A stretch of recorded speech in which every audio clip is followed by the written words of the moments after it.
Le gouverneur de Californie se dresse face à Donald Trump. En quelques jours, il s'est retrouvé propulsé en opposant numéro 1. Oui, Gavin Newsom, l'homme qui tient tête à Donald Trump, qui le met au défi même. « Tu veux m'arrêter ? Finissons-en, arrête-moi », répond-il. Depuis le déploiement de la garde nationale à Los Angeles, le gouverneur de Californie attaque frontalement le locataire de la Maison-Blanche. Il le poursuit en justice, le traite de dictateur.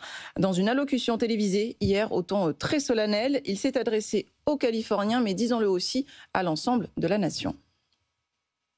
Il s'agit de nous tous, il s'agit de vous.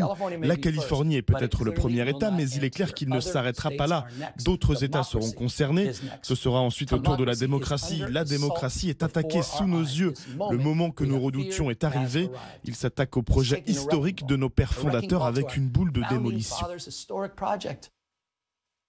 L'heure est venue de résister, ajoute Gavin Newsom. Alors là, c'est le point d'orgue, mais ça fait des mois que ça couve. Absolument, ça fait des mois que ça couve. Mais le démocrate de 57 ans adoptait il y a encore peu une approche plus conciliante. Il se refusait à aller à la confrontation. En janvier, au moment des incendies dévastateurs de Los Angeles, Donald Trump le traite d'incompétent. Il va même jusqu'à demander sa démission. Le gouverneur se contente alors de lui demander de ne pas politiser une catastrophe humanitaire. Il l'invite à visiter les zones sinistrées et l'accueille chaleureusement à sa descente d'Air Force One.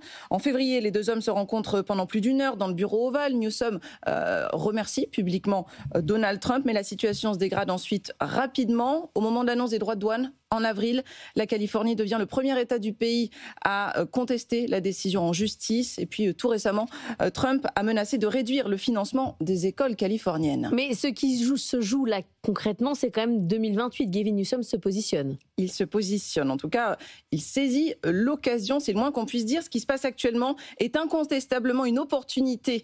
C'est ce que dit un stratège démocrate de son État. Le deuxième mandat de Gavin Newsom se termine l'année prochaine. Il ne peut pas se représenter. Son nom circulait déjà dans les rangs des démocrates lorsque il s'agissait de trouver un remplaçant à Joe Biden dans la course à la présidentielle.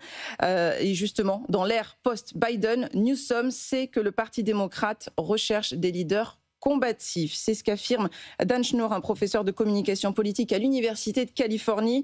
Pour lui, cette attitude plus vindicative du gouverneur pourrait convaincre les démocrates qu'il a la stature nécessaire pour représenter le parti en 2028.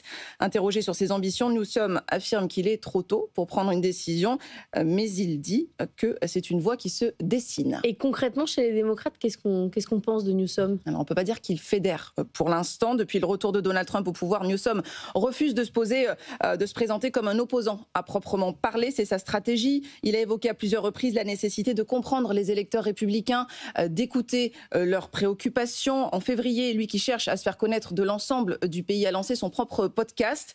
Il a invité plusieurs figures de la droite dure américaine, dont Steve Bannon, l'ex-conseiller de Donald Trump, ou encore Charlie Kirk, lui aussi, grande figure MAGA. C'est d'ailleurs dans son épisode avec ce dernier que Newsom a jugé injuste que des athlètes transgenres participent à des compétitions sportive féminine, de quoi faire bondir l'aile gauche de son camp.